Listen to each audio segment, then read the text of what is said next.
Hemos pasado un tiempo maravilloso adorando a nuestro Dios y vamos a entrar en el tiempo de la palabra. Hoy vamos a ver el tema número 6 de nuestra serie que estamos estudiando, verdaderos discípulos, y vamos a ver un tema más. Y voy a orar así brevemente, que Dios me dé gracia, guianza, dirección, tanto a mí como a usted. Así que ore por mí y ore por usted también. Padre, vamos a empezar a estudiar tu palabra, Señor, y yo necesito de tu gracia, de tu dirección. Ayúdame para trazar tu palabra, Señor, lo más acertadamente posible. Guíame con tu espíritu y ayuda a mis hermanos para que todos juntos pongamos por obra lo que tú tienes para nosotros en esta enseñanza. En el nombre de Jesús. Amén. Bien. El tema se titula, así como está ahí, el desarrollo de los complementos en un discípulo. ¿Cuáles complementos? Hace 2 domingos atrás estudiamos los complementos que un discípulo debe de tener en la fe. La fe se debe de complementar. Cosas que la Biblia habla en 2 de Pedro, capítulo 1, solamente lo menciono, no va a ser nuestra cita base. 2 de Pedro, capítulo 1, del verso 5 al verso 7, donde dice que debemos de añadir a nuestra fe virtud, lo cual quiere decir que es excelencia moral, que debemos de añadir conocimiento y dominio propio. Debemos de aprender a controlar las emociones. Debemos de aprender a controlar los deseos carnales, las emociones, el enojo, la tristeza, porque a veces te entristeces por algo y no debes de sumergirte en la tristeza. A veces nos entristecemos por algo que creemos que es algo para nosotros y no era para nosotros. Y debemos de aprender a controlar las emociones. Debemos de añadir paciencia, piedad, afecto fraternal y amor. Pero hoy veremos la importancia de trabajar en el desarrollo de esas cosas que se deben de añadir a la fe. Mire, cuando Jesús enseñó a sus discípulos, a mí me encanta estudiar la Biblia, cómo es que Jesús enseñaba a sus discípulos. Cuando Jesús enseñó a sus discípulos, Él se enfocó en enseñarles a sus discípulos cómo desarrollar el carácter. El carácter, a veces confundimos carácter con temperamento. A veces decimos, esa persona es de un carácter muy fuerte, pero a veces la persona es de carácter débil.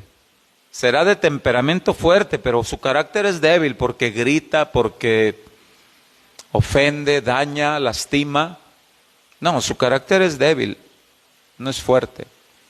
El temperamento es. Pero hoy vamos a aprender a la luz de la Biblia cómo es que Jesús se enfocó en que sus discípulos desarrollaran el buen carácter. Un buen carácter. Y ahí sí quiero que me acompañe el Evangelio de Mateo, capítulo 5, donde habla del Sermón del Monte. No nos vamos a enfocar al desarrollo del Sermón del Monte, porque es muy amplio. Vamos a tratar de ver lo que Jesús trató de mostrar la forma más clara a sus discípulos para ver quiénes son sus verdaderos discípulos.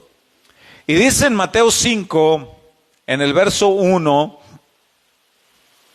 dice de la siguiente manera: viendo la multitud, subió al monte y sentándose, vinieron a él sus discípulos. Note esto. Aquí hay un principio importante. Todo discípulo que realmente quiere ser enseñado por Jesús viene al maestro, viene a las enseñanzas. Vinieron a él sus discípulos. Y obviamente Jesús no desaprovecha la oportunidad, y dice el verso 2, y abriendo su boca les enseñaba diciendo. Y empieza las bienaventuranzas. Bienaventurados los pobres en espíritu, porque de ellos es el reino de los cielos. Un pobre en espíritu es aquella persona que reconoce que su estado espiritual es pobre, necesita crecer. Es una persona que reconoce que necesita más de Dios. Soy pobre en espíritu, me falta esto, me falta... Y dice Jesús, bienaventurado aquel que reconoce la pobreza en espíritu. Hay una parte en Lucas, en el capítulo 4, donde Jesús dice que yendo a la sinagoga a estudiar, toma el rollo del profeta Isaías y dice, el Espíritu del Señor está sobre mí por cuanto me ha enviado a sanar a los quebrantados de corazón, a los pobres. Y en realidad Jesús se está refiriendo a esto. Pero aquí en la siguiente bienaventuranza, dice en el verso 4, bienaventurados los que lloran porque ellos recibirán consolación. Y aquí el llorar es por varias causas, pero la principal causa por la que alguien llora es por reconocer su pobreza de espíritu. Eso va ligado al contexto. Alguien que va ante Dios y dice, Señor, me he portado mal, he sido un barbaján con mi esposa, he tratado mal a mis hijos, he dañado personas a mi alrededor. Señor, ese llorar tiene que ver con reconocer la pobreza de espíritu. El verso 5 dice, bienaventurados los mansos porque ellos recibirán la tierra por heredad. Ese manso habla de una persona que viene con un espíritu de mansedumbre para que el Señor lo enseñe. Recuerde que Jesús, yo trato de imaginarme un monte alto, Jesús en la parte alta sentado quizá en una piedra, quizá en el puro pasto, y los discípulos a sus pies para que Jesús les enseñe. Y Jesús les está diciendo eso. Y dice en el verso 6, bienaventurados los que tienen hambre y sed de justicia, porque ellos serán saciados. Ayúdanos, Señor, es que mira aquel, el otro me daña, me lastima, y a veces yo respondía igual, pero ayúdame. Y dice el verso 7, bienaventurados los misericordiosos, porque ellos alcanzarán misericordia. Está en el mismo contexto como diciendo, si ustedes no responden mal por mal, si ustedes aprenden a tener misericordia y aprenden a no dañar al hermano, no hables mal de tu hermano, no ofendas, no lastimes, si aprenden, bienaventurados, tengan misericordia. Dice el verso 8, bienaventurados los de limpio corazón, porque ellos verán a Dios. Verso 9, bienaventurados los pacificadores. No te la cobres tú mismo, porque ellos serán llamados hijos de Dios. Bienaventurados los que padecen persecución. ¿Por qué? Porque ahora ya son hijos de Dios, se discipulan, reconocen su pobreza espiritual, buscan la paz, ya no son rezongones, ya no responden igual que antes, y son pacificadores, pero ahora los persiguen. Dice el 10, bienaventurados los que padecen persecución por causa de la justicia, porque de ellos, perdón, es el reino de los cielos. Bienaventurados sois cuando por mi causa os vituperen y os persigan y digan toda clase de mal mintiendo contra vosotros. Gozaos, alegraos, porque vuestro galardón es grande en los cielos, porque así persiguieron a los profetas que fueron antes de vosotros. El asunto es que leerlo es bien fácil, pero debemos de aprender a desarrollar esas cosas, esos complementos en la vida del discípulo, como el tema que nosotros proyectamos. Debemos de aprender. No es fácil, pero con la ayuda del Espíritu Santo. Mire, el siguiente versículo, que es el versículo 13, Jesús les dice, porque ustedes son la sal de la tierra. Porque si no hubiera esa sal, ¿con qué será sazonada la tierra? Dando a entender, ustedes son los que les van a dar sabor. Del versículo 14 al versículo 16, dice, ustedes son la luz del mundo. Ustedes son los que van a dar ejemplo, ustedes son los que van a brillar. Y ahí dice de esos versículos 14 al 16, primeramente en su casa aprendan a desarrollar esas cosas. Ahí dice, nadie pone una luz y la pone debajo de un cajón. No, una ciudad alumbrada, dice, no se puede ocultar. Eso es lo que dice el verso 14 al verso 16. No, sino que la luz se enciende y se pone en un lugar para que alumbre a todos los que están en su casa. Así también todo aquel que es luz de Cristo es para que alumbre, dice, para que vaya, para que desarrolle. Pero Jesús les dice primero, en estos primeros versículos, ¿cómo? Bienaventurados sean. Jesús les enseñó a sus discípulos la importancia de desarrollar el carácter de un hijo de Dios, para que el mundo vea, para que el mundo analice que un verdadero discípulo de Jesús va en crecimiento en estas cosas. Yo les decía a ustedes, debemos analizar nuestra vida cristiana, digamos de 3 años para acá, a los que tenemos un poco más de tiempo. Y de 3 años para acá debe de haber un cambio notable en nuestra conducta, en nuestro hablar, en nuestro trato con nuestras esposas, con nuestros hijos. Debe de haber un cambio notable, debe de haber un progreso, debe de ir avanzando la vida, debe de desarrollarse eso en los cristianos para poder que seamos verdaderos discípulos de Jesús. Lo que nosotros hagamos, póngame atención a esto que le voy a decir, todo lo que nosotros hagamos, mire, todos los cristianos tenemos un desarrollo, un entorno familiar y social. Todos estamos ubicados en una familia, en un entorno social. Todos. Todo lo que tú digas, todo lo que tú hagas, impacta a las personas que están a tu alrededor, empezando desde casa. Impacta.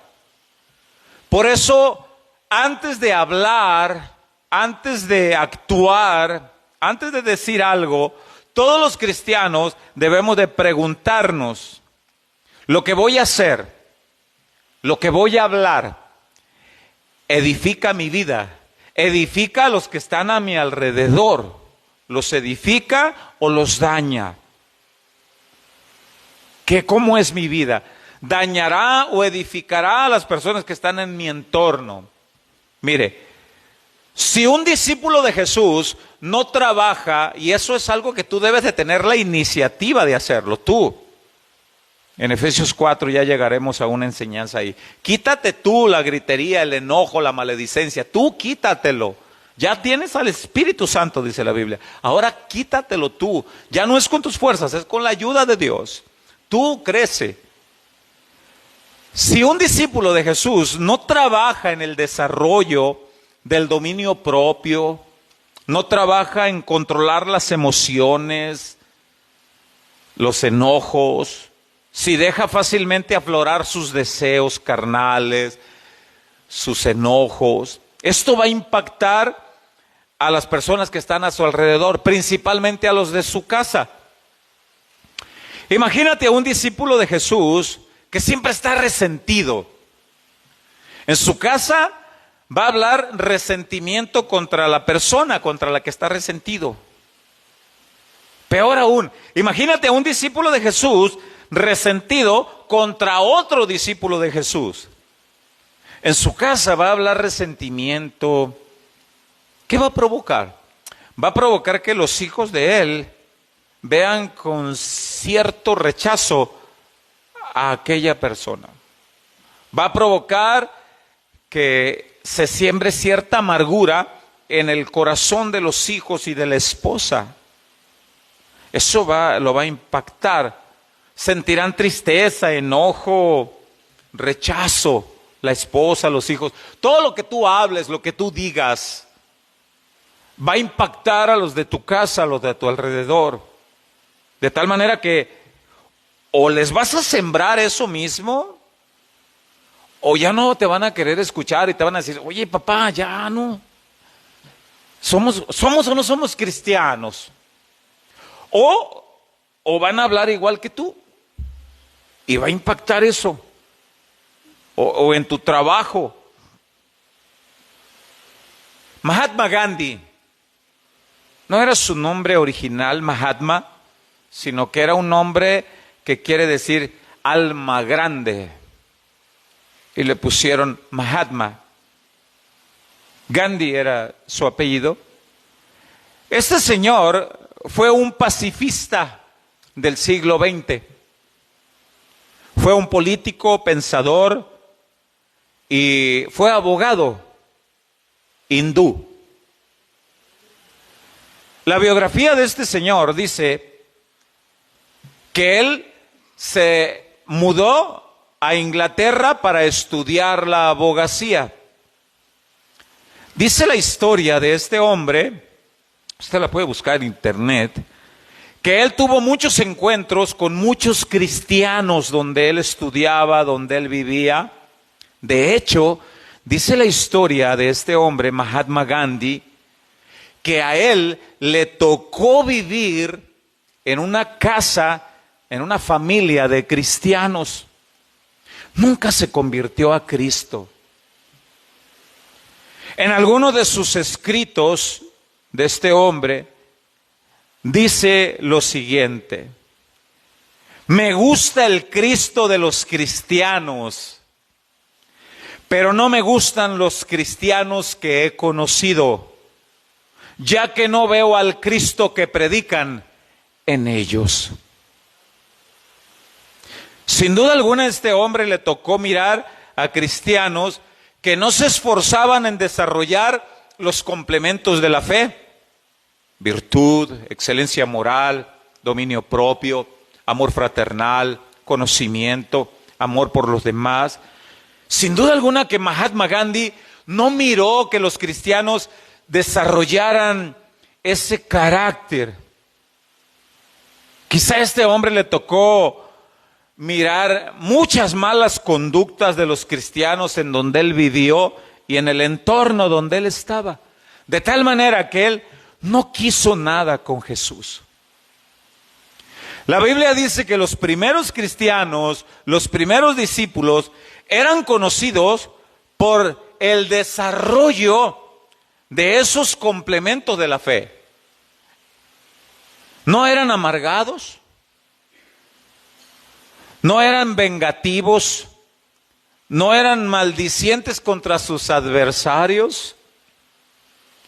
La Biblia menciona a uno de ellos llamado Esteban en el libro de los Hechos, capítulo 6 y capítulo 7, específicamente el capítulo 7 del libro de los Hechos. Y menciona que este discípulo de Jesús fue uno de los primeros mártires. A este hermano lo mataron a pedradas. Pero en el libro de los Hechos, capítulo 7, vaya buscando los últimos dos versículos, el versículo 59 y el versículo 60, la Biblia dice que lo mataron a pedradas y él murió orando por sus agresores. Vaya desarrollo de los complementos de su fe: amor fraternal, amor por los otros, dominio propio. Él pudo haber muerto gritando y maldiciendo: malditos, la ira de Dios sea sobre ustedes, malditos, porque están atacando a un hijo de Dios. Sin embargo, él aprendió de su maestro que su maestro es manso y humilde, que cuando le maldecían no respondía con maldición ni con amenazas. ¿Qué hizo Esteban? Esteban murió orando por sus agresores. Dice el verso 59 de Hechos 7, y apedreaban a Esteban mientras él invocaba y decía: Señor Jesús, recibe mi espíritu. Pero vea qué impactante el verso 60. Y puesto de rodillas, clamó a gran voz: Señor, no les tomes en cuenta este pecado. Y habiendo dicho esto, durmió, entiéndase, murió. Aquí de este dormir no es de reposar el sueño en el cuerpo, no. Aquí esta palabra dormir es se murió, lo mataron. Pero él murió orando por sus agresores, con un corazón sano y tranquilo. Esteban no murió expresando rencor ni amargura. Murió pidiendo misericordia de Dios por sus agresores. La historia dice que los primeros cristianos sufrieron mucho por el gobierno de un emperador romano muy malvado que se llamaba Nerón. Este emperador tenía varias maneras de asesinar a los cristianos. Los echaba al Coliseo romano vivos y soltaba fieras, soltaba leones para que los devoraran. También los rodeaba con cadenas, todo su cuerpo en esta figura, y las cadenas las embalsamaba de brea. Brea es un material altamente flamable. Y así embalsamados, los colgaba vivos, pero no los colgaba del cuello, sino de alguna parte de la cadena, y los ponía en un poste alto.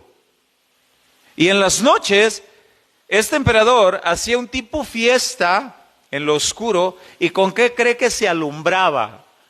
Se alumbraba con el incendio del cuerpo vivo de los cristianos, y la historia dice que los cristianos morían cantando y alabando a Dios, rogando misericordia a Dios por Nerón. Dice la historia que Nerón se jalaba los cabellos y no entendía y decía, ¿cómo es posible que estos discípulos de Jesús los estoy matando vivos con un extremo dolor y no sale una maldición de su boca para mí?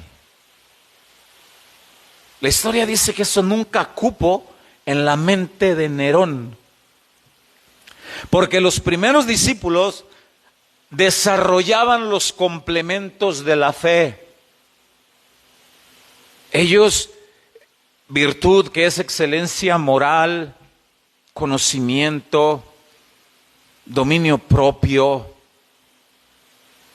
amor fraternal, amor por los demás. No se registra en la historia que un discípulo de Jesús muriese maldiciendo a Nerón o a los soldados romanos. No se registra en la historia que un discípulo de Jesús haya vivido amargado contra sus agresores, ni sumergidos en demasiada tristeza por lo que sufrían. Se entristecían, sí, porque no eran de palo. Les dolía, por supuesto, pero no eran sumergidos. No habitaban en ese mal hablar el uno del otro, sino que se la pasaban orando, y ellos entre ellos practicaban el desarrollo. En eso se conocían que eran verdaderos discípulos. Por eso en el libro de los Hechos, capítulo 17, en Antioquía, se les llamó por primera vez cristianos a los discípulos, porque los habitantes de Antioquía observaron que la conducta de los discípulos de Jesús era muy similar a la conducta de Jesús. Y aquí pues nos deja esta pregunta en el aire: ¿qué conducta observan en nosotros los que están alrededor nuestro? ¿Qué conducta observan en tu trabajo, en tu casa? ¿Cómo te oyen hablar? ¿Te oyen hablar bien del hermano? ¿O te oyen hablar mal de otro hermano? ¿Cómo nos escuchan nuestros hijos, los varones, nuestras esposas? Los varones, ¿cómo escuchan a sus esposas? Si alguien le ofendió, le lastimó, quizá la esposa está ahí diciéndole: amor, no lo tomes tan a pecho, mira, vamos a orar. No te sumerjas en demasiada tristeza, ánimo, amor. Mira, deja de tomarlo tan así y vamos a orar. Quizá nosotros lo estamos entendiendo mal, pero si aquella persona sí lo dijo en verdad con el sentido de ofendernos, pues que Dios lo perdone y Dios lo bendiga. O quizá nosotros lo estamos tomando mal. Que el Señor nos ayude. Quizá el esposo es el que le dice a la esposa: amor, no lo tomes tan así. Pero ¿qué pasa si el esposo empieza a proferir palabras de dolor? Pues la esposa se se va a contagiar de dolor y de tristeza, y los hijos también. Y va a impactar. Y es importante que nosotros desarrollemos. Mire, hermano, si nosotros le dijéramos a usted la de cosas que nos enteramos, que personas hablan, que fulano dijo, pastor, se dice que de usted es esto, que de ti es, que de la hermana. Imagínense que nosotros nos sumergiéramos en demasiada tristeza y ay, ya no quiero nada, ahí se le echan, qué batallosos.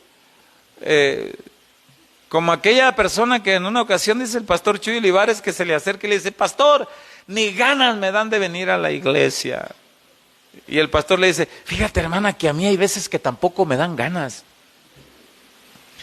Pero luego estoy como la rana, dice, luego me acuerdo de quién me llamó, de quién me sustenta, de quién me fortalece, de quién está conmigo y quién me reviste de su amor, de su gracia con su espíritu, y se me quitan, fíjate, esas ganas. Y me motivo a seguir adelante, instruyendo la palabra, y me motiva a orar. Y bueno, debemos de aprender. Fíjese que cuando Jesús enseñó la parábola de las 10 vírgenes, no vamos a estudiar, eso está en Mateo 25 del verso 1 al verso 13. Esa parábola habla de 10 vírgenes que están esperando al esposo. Y pues habla de 5 que fueron sensatas y prudentes, que estuvieron al pendiente, póngame atención, estuvieron al pendiente de estar añadiendo aceite a sus lámparas. Estuvieron al pendiente de estar colocando aceite y de estar teniendo el aceite ahí para cuando el esposo viniera, no las encontrara en tinieblas y ellas estuvieran alertas. No sabían cuándo iba a venir el esposo. Jesús está haciendo esta parábola enseñando que los cristianos debemos de estar esperando al esposo, que es Jesús. La novia es la iglesia, y debemos de estar esperándolo teniendo siempre el sustento del aceite. El aceite, aquí en esta parábola que habla Mateo, el aceite tipifica el desarrollo del buen testimonio, tipifica el desarrollo de las buenas obras, bajo la dirección de su Santo Espíritu del Señor, tipifica el crecimiento mientras que el esposo viene. Eso es lo que tipifica, la dirección del Espíritu Santo. Y habla de 10 vírgenes, esta parábola de Mateo 25. Y habla de 5 que sí colocaron aceite y sí estuvieron al pendiente, pero las otras 5 no añadieron aceite a sus lámparas. No trabajaron en lo que es la simbología, lo que realmente tipifica el aceite. No, esperaron al esposo sin el desarrollo. No trabajaron en eso. Cuando de pronto se oye la voz y dicen: el esposo ya llegó.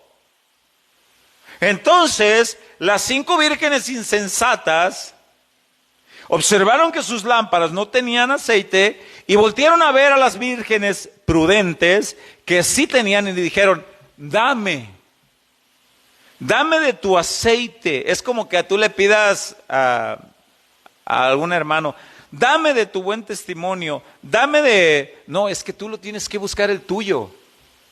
Ciertamente la Biblia dice: imita el testimonio del hermano, imítala, pero tú debes trabajar en el tuyo. Tú debes trabajar en el desarrollo del tuyo, en cómo tratas a tu familia. Si las palabras que salen de nuestra boca edifican, ahí es donde se puede conocer si realmente somos discípulos de Jesús o no. Si trabajamos día con día tratando de añadir a la lámpara, entiendas, el cuerpo, nuestra vida, nosotros, el buen aceite que tipifica, representa la dirección del Espíritu Santo. ¿Cómo es mi testimonio? ¿Cómo es mi testimonio en mi casa? ¿Me doy tiempo para hablar con mis hijos? ¿Les hablo con respeto? ¿Los aconsejo? ¿Los escucho? ¿Cómo es mi testimonio en mi casa con mi esposa? ¿Le hablo con respeto? ¿La ayudo? ¿Mi esposa se siente amada, protegida? ¿Se siente cuidada? ¿O se siente lastimada, ofendida por un discípulo? Vaya, por el pastor. ¿Cómo se siente tu esposa, varón que estás aquí en tu casa? ¿Se siente amada, protegida, enseñada? ¿Cómo se sienten tus hijos? ¿Estamos añadiendo ese aceite a la lámpara, preparándonos para cuando Cristo venga? ¿Estamos trabajando en el desarrollo de ese complemento de la fe que habla Pedro? ¿Estamos nosotros añadiendo? ¿Qué es lo que le añadimos? En primera carta a los Corintios, no lo busque, menciono. En el capítulo 3, del verso 15 al verso 17, habla de 6 elementos que tipifican las obras de un discípulo de Jesús. Ahí en 1 Corintios 3, 15 dice: nadie puede poner otro fundamento que el que ya está puesto, es Jesús. Fundamento habla de cimiento. Los que trabajan la albañilería aquí me entenderán mejor.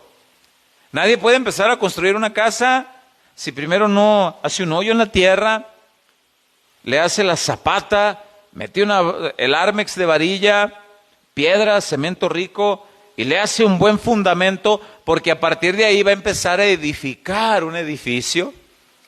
Y ahí la edificación representa la vida cristiana.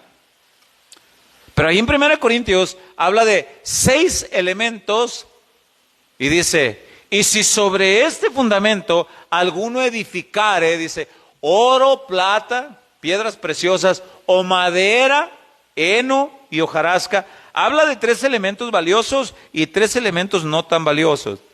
Los 3 elementos valiosos habla de las obras que se hacen bajo de la dirección del Espíritu Santo. Los otros 3 elementos que no son tan valiosos, habla de aquellos elementos que como cristianos hacemos en nuestra vida, en aquellas obras que no están dirigidas por Dios. Ejemplo: discutiste con tu esposa, varón. El oro, la plata y la piedra preciosa sería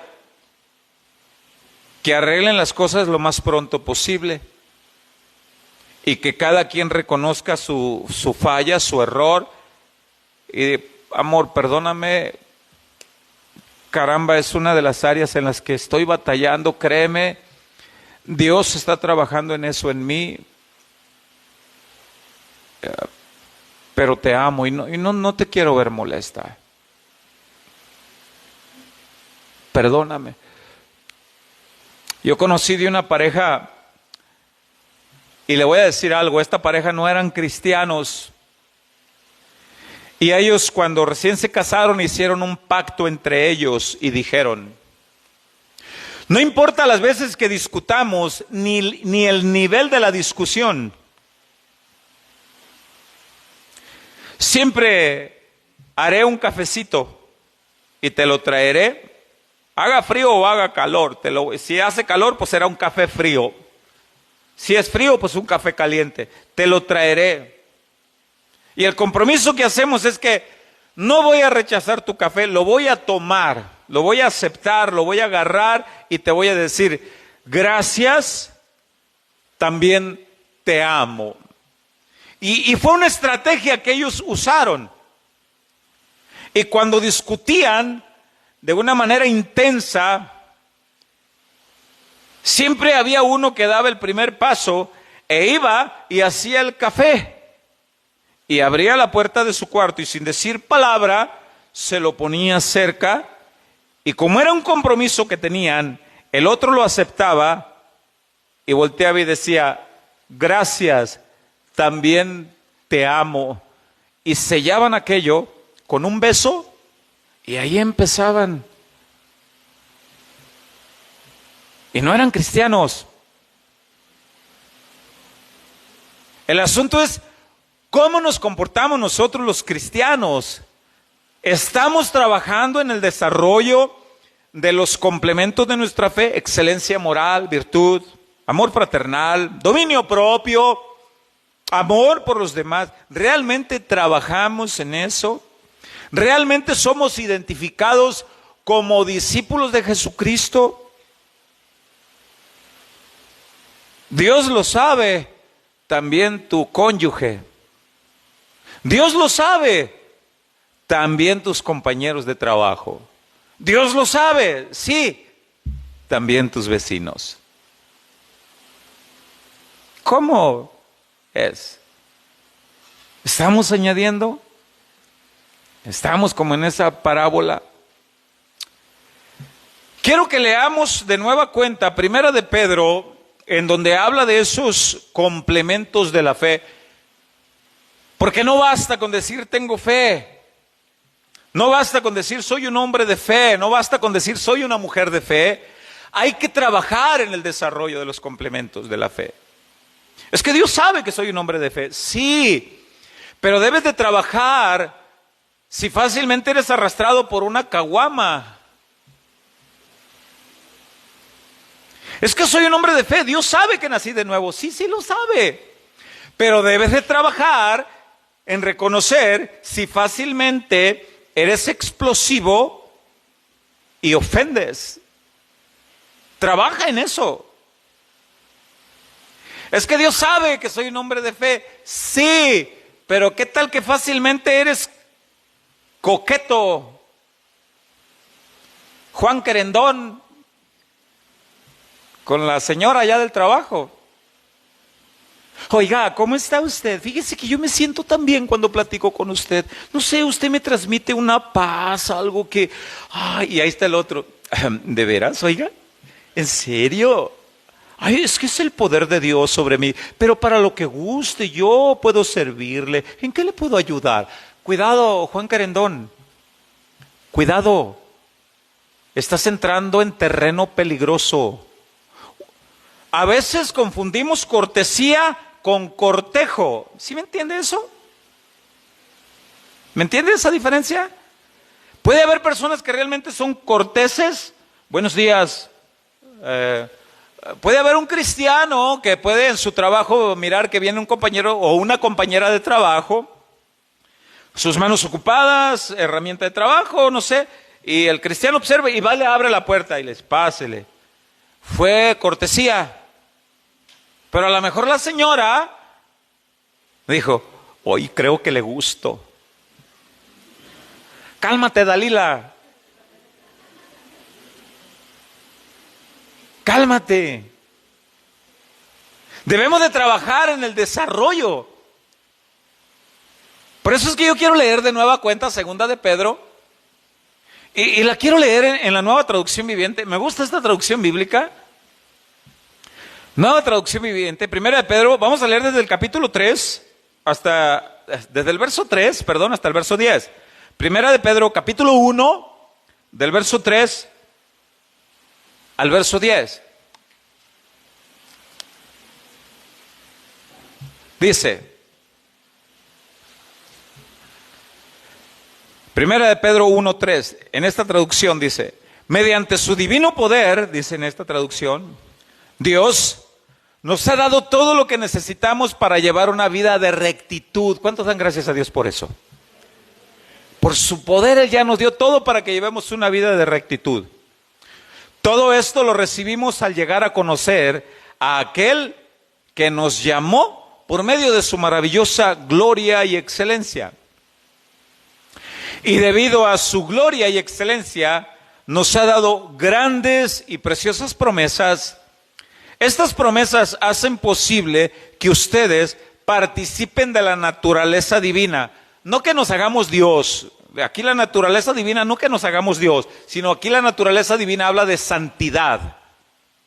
Santos, apartados del mal, apartados de lo que apartados para Dios y apartados de lo que Dios detesta. Y ahí mismo dice, y escapen de la corrupción del mundo causada por los deseos humanos. Verso 5. En vista de todo esto, esfuércense al máximo. Mire, a mí me gusta esta traducción porque dice, esfuérzate al máximo. En Reina Valera 60 dice, pon toda diligencia. Ya expliqué esto hace 2 domingos. Hay gente que pone toda diligencia en su trabajo y está bien.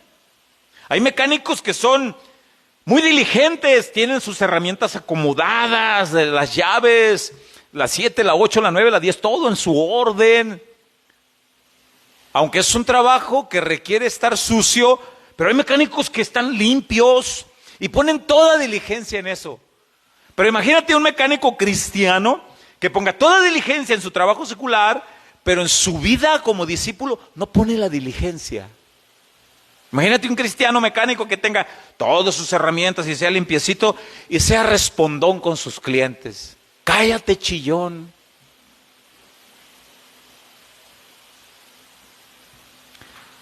En 1 de Pedro, ahí en capítulo 1, verso 5, dice, en vista de todo esto, dice, esfuércense al máximo por responder a las promesas de Dios. Escuche y lea con atención, dice, complementando su fe.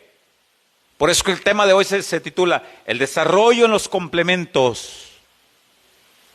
Complementando su fe con una abundante provisión de excelencia moral. La excelencia moral con conocimiento. El conocimiento con control propio. Domina tus emociones, hermano. Domina tus sentimientos, domina tus deseos. Dice, el control propio con perseverancia. Persiste en ello, no te quedes ahí. La perseverancia con sumisión a Dios. La sumisión a Dios con afecto fraternal por los demás. Y aquí dice en el verso 7, y el afecto fraternal con amor por todos. Lea con atención el verso 8. Dice, cuanto más crezcan de esta manera, más productivos y útiles serán en el conocimiento de nuestro Señor Jesucristo. ¿Cuántos de los que están aquí quieren ser productivos y útiles en la obra de Dios? ¿Sabe que muchos no son productivos porque no se han esforzado en el desarrollo de los complementos? Y hay gente muy capaz. Hay gente muy capaz tiene conocimiento, pero no tiene excelencia moral. Tienen conocimiento, pero no tienen dominio propio. Y cuanto más crezcamos en todo eso, dice ahí la Biblia, más útiles y productivos seremos en la obra de Dios. Yo quisiera tocar en el grupo de la alabanza. Sí, primero sé útil y productivo en el trato con tu esposa o con tu esposo. Yo quisiera dar una enseñanza bíblica también. Sí, enseña primero a tu esposa y a tus hijos. Enseña en los compañeros de tu trabajo que el Espíritu de Dios te gobierna. Vea lo que dice el verso 9 en esta traducción, dice, pero los que no llegan a desarrollarse de esta forma son cortos de vista o ciegos y olvidan que fueron limpiados de sus pecados pasados. O sea, estamos hablando de un cristiano. No estamos hablando de un mundano, estamos hablando de alguien que fue limpiado de sus pecados, pero no trabaja en el desarrollo de esos complementos de la fe. Porque hay flojera, da flojera leer la Biblia, da flojera orar, da flojera venir a los estudios y da flojera practicar. Quiero retomar ese verso 9, dice, porque los que no llegan a desarrollarse de esta forma son cortos de vista o ciegos y olvidan que fueron limpiados de sus pecados pasados. Así que, dice el verso 10, amados hermanos, y otra vez vuelve a decir, esfuércense por comprobar si realmente forman parte de los que Dios ha llamado y elegido Hagan estas cosas y nunca caerán. Mire qué promesa ahí. Mire qué promesas ahí. Hagan estas cosas, dice, y nunca caerán. Esfuérzate. O sea, se requiere de un esfuerzo. No es fácil ser cristiano. Mire, una de las cosas más difíciles que un cristiano debe desarrollar, o desarrolla más bien dicho, es pedir perdón. Qué difícil es agarrar el orgullo y ponerlo en la planta del pie, acá abajo en el zapato, y pisarlo, e ir al cuarto allá o a la cocina donde está tu esposa y decirle: amor, necesito que me perdones. Qué difícil. Qué difícil cuando el orgullo o la carne está acá arriba. Y es un rotundo silencio en la casa. La señora entra y no habla. El señor entra y no habla. No habla papá, no habla mamá, no hablan los hijos. Uy. Llega papá y todos a los cuartos, los niños. Qué feo, ¿eh? Eso es feo. Esfuércense, dice, porque no es fácil. Debemos de trabajar en el desarrollo. Trabaja en el desarrollo. Trabaja en reconocer esas áreas. ¿Por qué cree usted que hay muchos discípulos de Jesús estancados? ¿Por qué cree usted que hay muchos discípulos de Jesús llenos de amargura, de resentimiento? Peor aún, en peligro de apostasía. ¿Por qué cree usted? Sin duda alguna es porque no trabajan en añadir los complementos de su fe y por ende, pues no trabajan en el desarrollo de los complementos de su fe. En esta traducción bíblica que acabamos de leer en 1 de Pedro, capítulo 1, me llamó mucho la atención el versículo 9, lo quiero volver a leer. 2 de Pedro 1:9, dice: pero los que no llegan a desarrollarse, ¿por qué? A veces oramos, a veces ignoramos la forma correcta de orar y venimos ante Dios y decir: Señor, ¿por qué no he crecido? ¿Por qué no me has hecho crecer, Señor? Y Dios puede voltear y decirte: hijo mío, tienes todo para crecer, pero no lo tomas, no lo practicas. Pero los que no llegan a desarrollarse, dice, de esta forma, son cortos de vista o ciegos. Cortos de vista o ciegos. Yo me fui a estudiar el original del griego para ver la palabra que se tradujo para cortos de vista o ciegos. Anótela e investíguela. La palabra que se traduce del griego para cortos de vista o ciegos es la palabra griega así como se escucha, muopaso. Muopaso con Z. Y ahí mismo, en esa traducción, en el diccionario bíblico, ahí mismo dice que es de donde se deriva la palabra miopía. Ahí mismo lo dice, que es de donde se deriva esta palabra. La miopía, yo padezco miopía. La miopía es una anomalía en los ojos carnales, físicos, de las personas que produce una visión borrosa o poco clara de los objetos a distancia lejana. No hay una certeza de lo que se ve. Ocupamos lentes como estos, graduados para ayudarnos a ver. Pero si yo no traigo el lente, yo veo ahorita borroso, no distingo bien los rostros, menos de los que están hasta atrás, de verdad. Pero si me pongo los lentes, les miro hasta los pensamientos.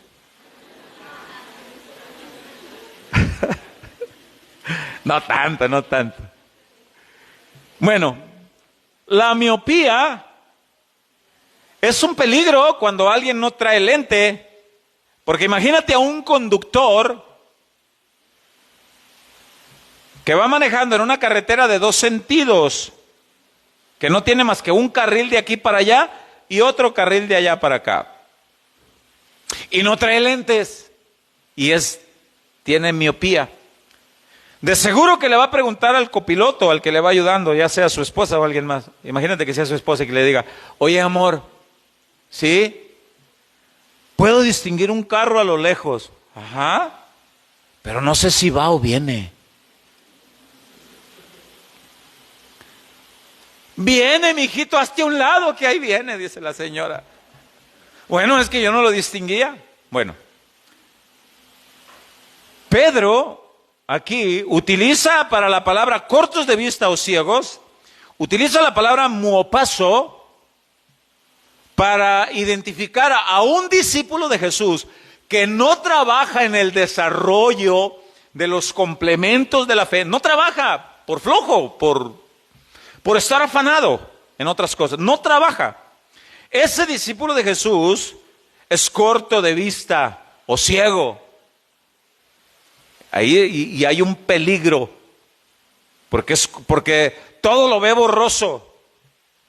Todo ve que todo tiene delirio de persecución. No lo saludó el hermano, que siempre lo saludaba porque el hermano estaba ocupado. Y ya se salió de aquí resentido con el hermano. No miró más allá en lo que es el verdadero sentido espiritual. No miró que el hermano andaba ocupado, sirviendo, prendiendo los mini splits para que usted esté a gusto. No miró que el hermano andaba, y el otro no miró eso y dijo, pues sí, ya no me saluda. Y ya se va de aquí diciendo, vámonos de aquí. Aquí se hacen grupitos y no hay amor. Y ahí va en el carro, y va hablando con la esposa y va hablando con los niños. ¿Qué cree usted que le va sembrando a los niños? Lo mismo, impacta como aquel hombre pacifista llamado Mahatma Gandhi.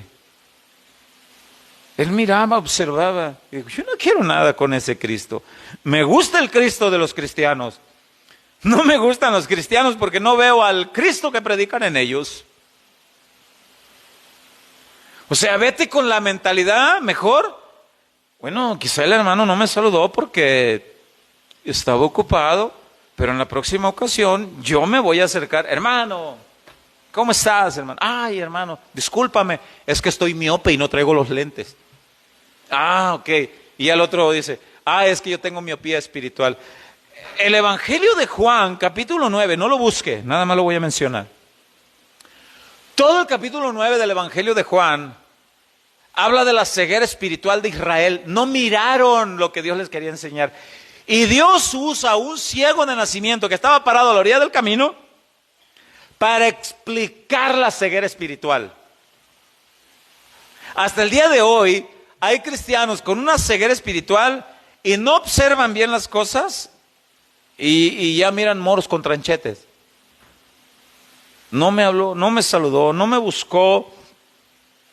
Y viera cómo hay cristianos resentidos que se van de la congregación pensando, el pastor no me buscó, el pastor me odió, el pastor esto, y uno ni sabe. Y cuando te enteras, ya lo buscas, oye hermano, no, es que sí, es que usted dijo, hermano, ¿y cuándo dije eso? No, es que así es, porque yo estoy seguro que así es. Pero ¿quién te dijo? No, yo lo percibo porque tengo dirección del Espíritu Santo. Mira pues. No, hermano, no es así. Así es. ¿Y qué cree que le siembran a la persona que está a su lado? Le siembran lo mismo. Impactan. No hace mucho tiempo acabo de dar un consejo a un matrimonio donde él no viene a la congregación y le di un consejo. Si le enseñé el texto que me mandó, largo, ofendiéndome, que usted, que esto, que lo otro. Señor, yo trato de ayudarlo y mira, se ofendió.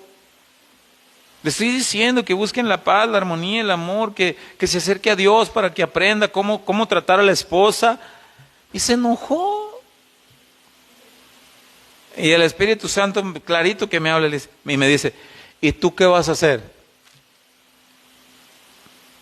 ¿Te vas a entristecer? ¿Ya no vas a aconsejar a nadie?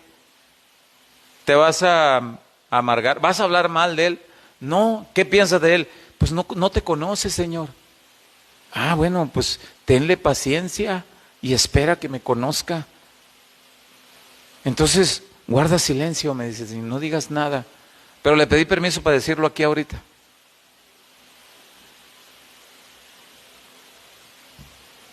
Pedro dice, quien no se esfuerza en desarrollar estas cosas, es corto de vista, es ciego, no distingue bien las cosas. Nomás anda mirando que todos andan haciendo complot en contra el uno del otro. Yo creo que están haciendo complot contra mí.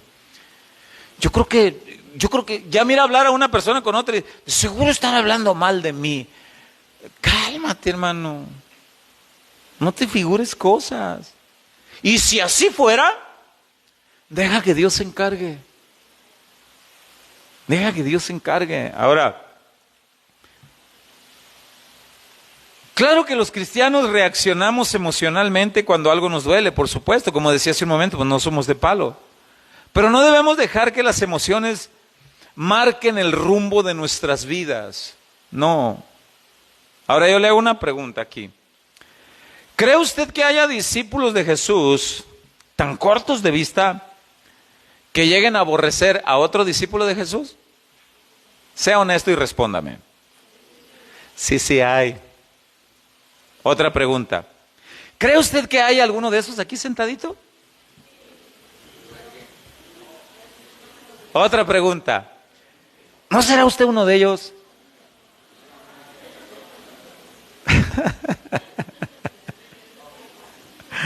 Y a esa risita como que risa nerviosa, ¿no?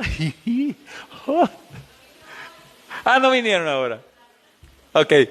Bueno, es que, mire, el apóstol Juan aprendió a desarrollar los complementos de la fe. Juan tenía un hermano que se llamaba Santiago o Jacobo. Jesús les tenía un apodo a ellos dos. ¿Alguien se acuerda? ¿Cómo? Boanerges, que quiere decir hijos del trueno. Eran impulsivos. En una ocasión Jesús dice, vayan a Samaria y busquen un lugar donde yo pueda reposar y comer ahí. Y regresan Juan y Jacobo y les dice Jesús, ¿encontraron un lugar? Fíjate, Señor, parafraseando un poco, que nadie quiso ofrecer su casa para que tú llegues a comer. ¿Quieres que oremos y que caiga fuego del cielo y los achicharremos ahorita? ¿Se acuerdan de ese pasaje? ¿Quieres que oremos para que ahorita hagamos chicharrón de samaritano? Para que se les quite. Hey, les dice Jesús. Ustedes no saben de qué espíritu son. Yo no vine a perder las almas, vine a buscarlas. No, les dice el Señor. Bueno, resulta que ese Boanerges, ese hijo del trueno, pasó de ser discípulo así del trueno a ser llamado el discípulo del amor. Aprendió a desarrollar. Y en sus cartas, él escribe cosas que él observa en algunos de sus lectores, hermanos en Cristo, que se aborrecían uno al otro. ¿Usted cree que en una congregación como esta haya hermanos que tengan cierto resentimiento uno con otro? ¿Cree que hay, sí o no? Sí hay.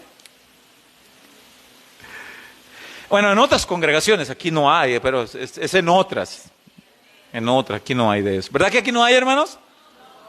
Seguro. Bueno, vamos a leer lo que dice Juan en su primera carta, en el capítulo 2, en el verso 6. A partir del verso 6. Juan, en su primera carta, estoy tratando de ser lo más breve posible. Le decía a mi esposa en estos días, ay amor, ayúdame a orar, porque estaba orando durante la semana y yo acostumbro a hacer mi borrador y estoy orando y estoy leyendo y anoto citas bíblicas. ¿Qué vas a hacer con tanta cita bíblica? Me dice mi esposa, pues predicarles a los hermanos.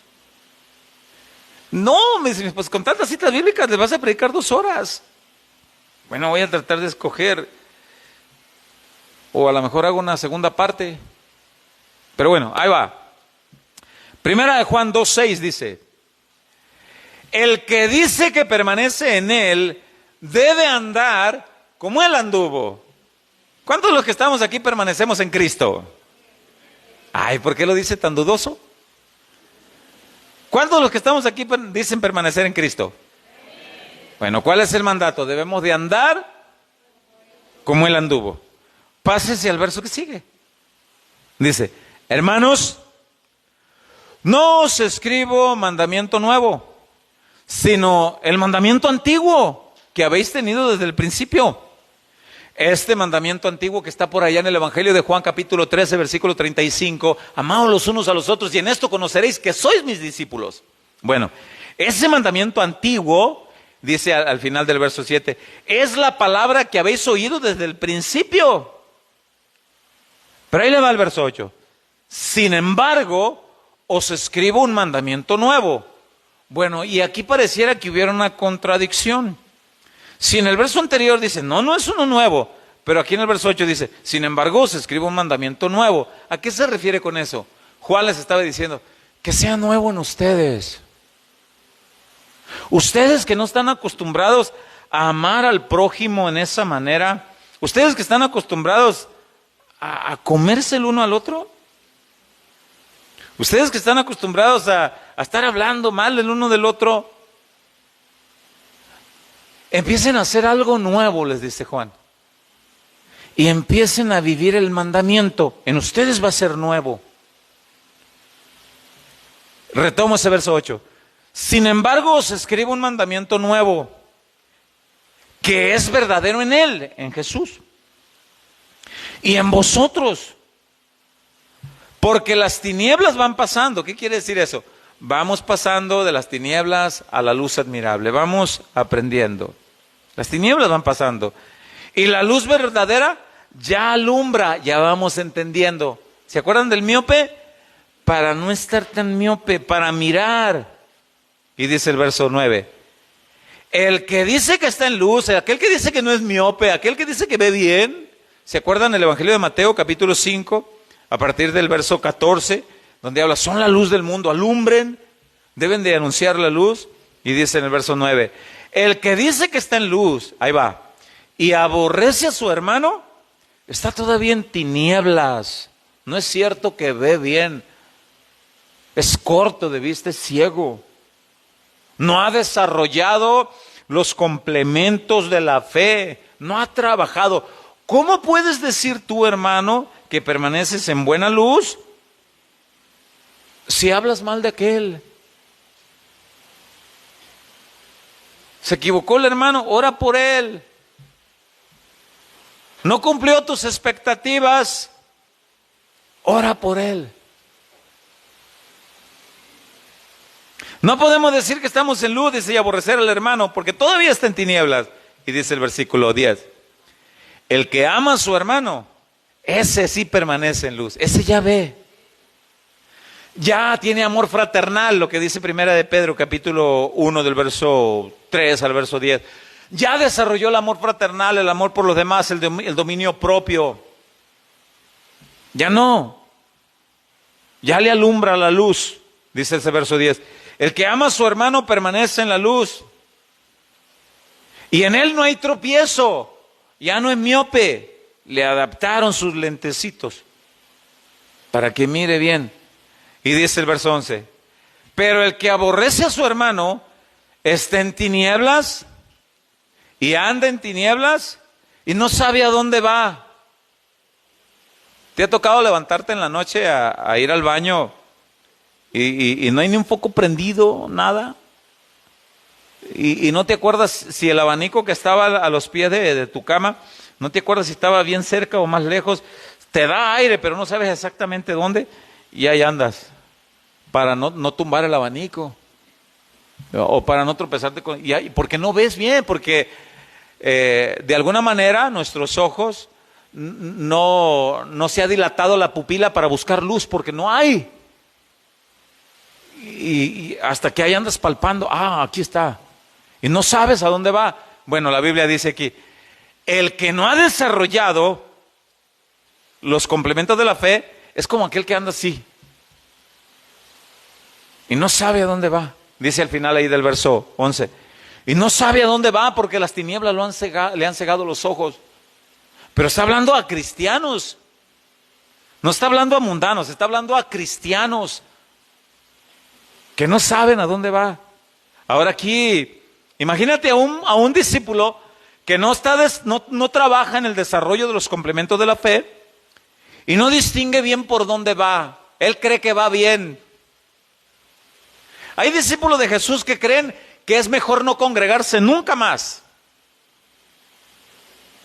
Y para ellos está bien, y eso enseñan.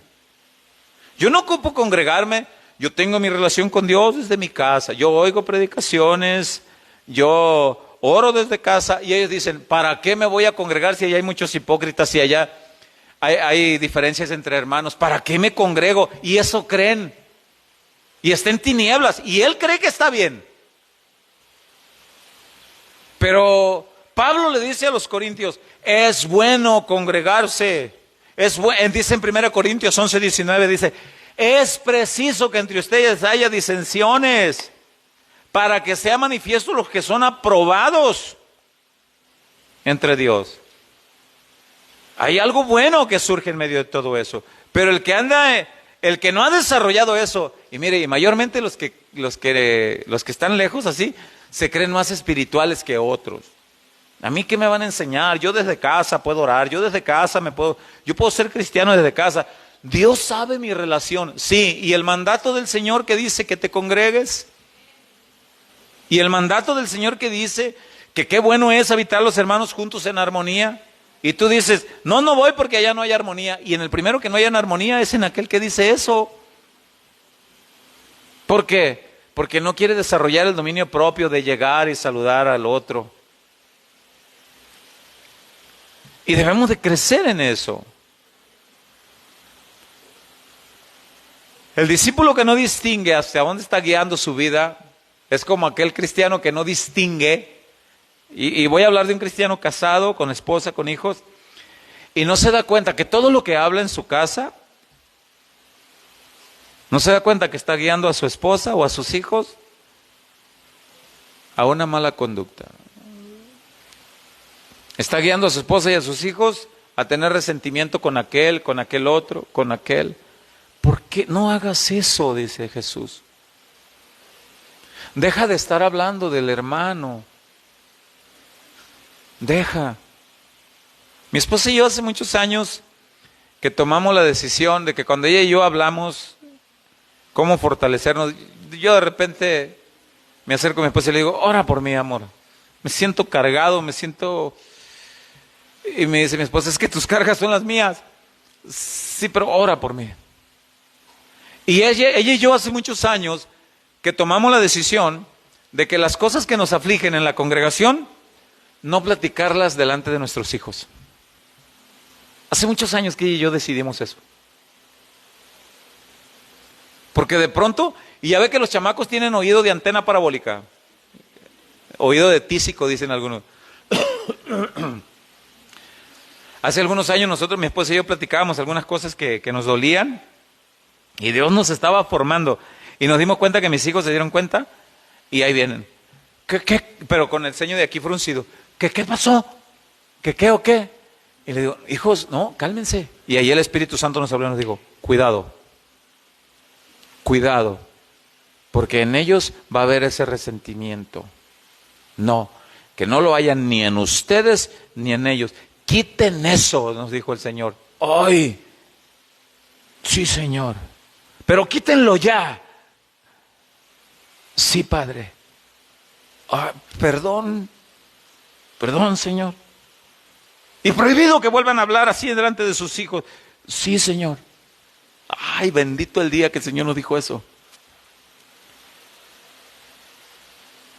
Esto es para que analices a dónde estás guiando. ¿A dónde estás guiando tu vida o a los tuyos? Termino leyendo ahí Primera de Pedro 1:9. En esa versión, Nueva Traducción Viviente. Primera de Pedro 1:9 y verso 10.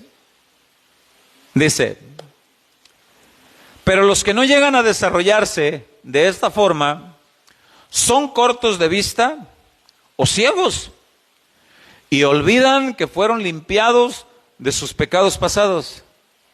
Así que, amados hermanos, esfuércense por comprobar si realmente forman parte de los que Dios ha llamado y elegido. Hagan estas cosas y nunca caerán. Esfuércense. ¿Cree usted que usted y yo tenemos cosas en las cuales debemos esforzarnos para ser mejores discípulos de Jesús? Sin duda que sí. Todos los que estamos aquí necesitamos esforzarnos en muchas cosas para mostrar que realmente somos discípulos de Jesús. Y tú conoces esas áreas. Tú conoces la área en la que necesitas esforzarte ahí en tu casa primero, en tu trabajo, en la sociedad, con tus vecinos. Y yo quiero pedirle a Dios, pero de una manera sincera, honesta, que me ayude a mí a mejorar esas áreas. Porque yo soy humano, soy pastor por la gracia de Dios, pero le debo recordar algo: no soy perfecto y fallo mucho. Y necesito decirle al Señor: Padre, ayúdame. Ayúdame a desarrollar esas áreas. Y el Espíritu Santo te las va a decir cuáles son. Mira, tú eres muy bobo aquí. Mira, a ti te encanta el chisme. Cierra la boca. Mira, tú eres muy jactancioso y orgulloso. Bájale 2 rayitas. Mira, tú eres muy grillero en el trabajo, muy sacatón. Te gusta llegar tarde y te gusta andar ahí robando el tiempo. Te estás hasta 20 minutos en el baño cuando te desocupas en 3. ¿Crees que si el patrón tuyo no se da cuenta, tienes un patrón en el cielo que todo lo ve? Trabaja en eso. Y todos nosotros tenemos más de una área en la que debemos esforzarnos para ser mejores discípulos de Jesús. Yo sé las mías. A lo mejor usted conoce alguna de las mías porque me ven. Y yo le quiero pedir a Dios de todo corazón: ayúdame, Señor. ¿Tú quisieras pedirle a Dios que Él te ayude en las áreas que tú necesitas mejorar? Entonces ponte sobre tus pies.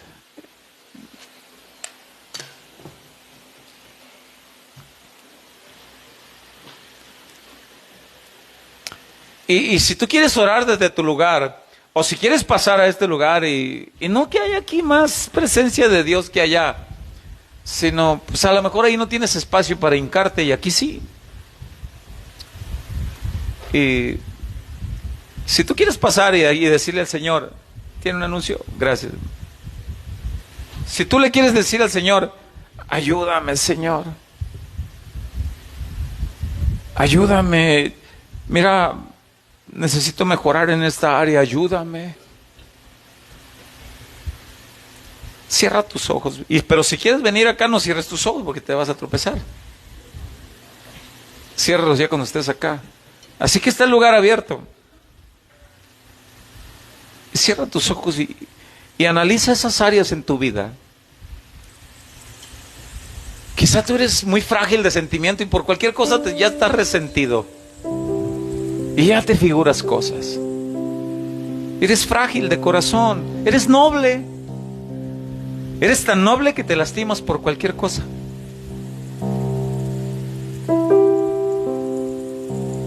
Padre, estamos aquí delante de ti, Señor. realmente reconociendo que necesitamos crecer. Yo necesito desarrollarme. Yo sé las áreas, y sin duda que tú las sabes. Las áreas en las que necesito desarrollarme, Señor. Aquí está tu iglesia. He predicado el mensaje que me diste hoy, Señor, para mí y para tus hijos. Tú quieres discípulos útiles para tu reino, porque tu palabra lo dice así: el que crece, el que se desarrolla, será un siervo útil en mi reino. Reconozco, Señor, esas deficiencias, y aquellas que no las veo porque soy miope, porque creo que estoy bien. Padre, muéstramelas, Señor. Aleluya.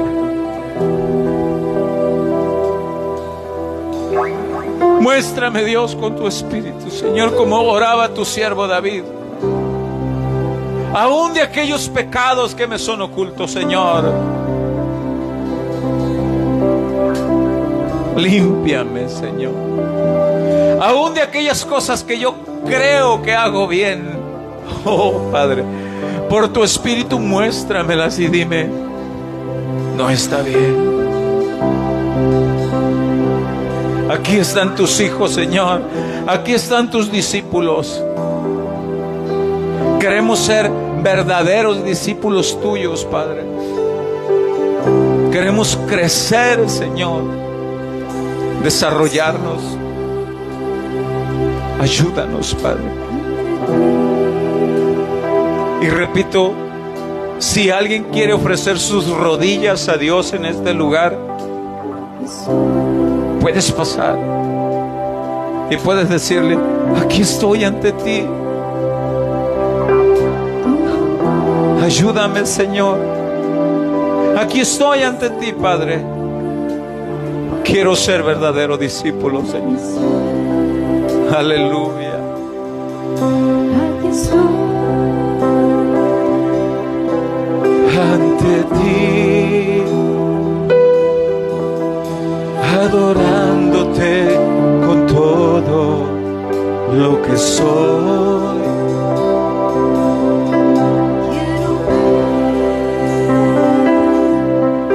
Tu amor, sí, Señor,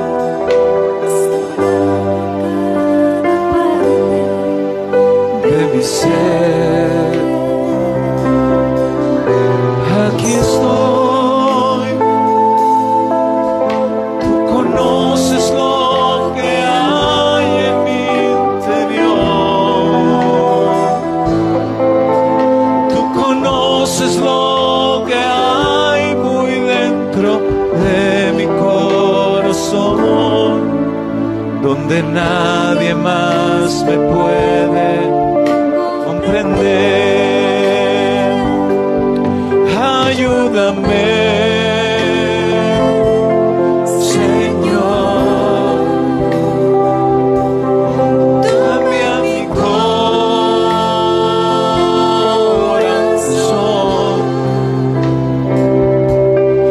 Yo necesito que cambies completamente mi vida. Toma mi ser, Señor Jesús.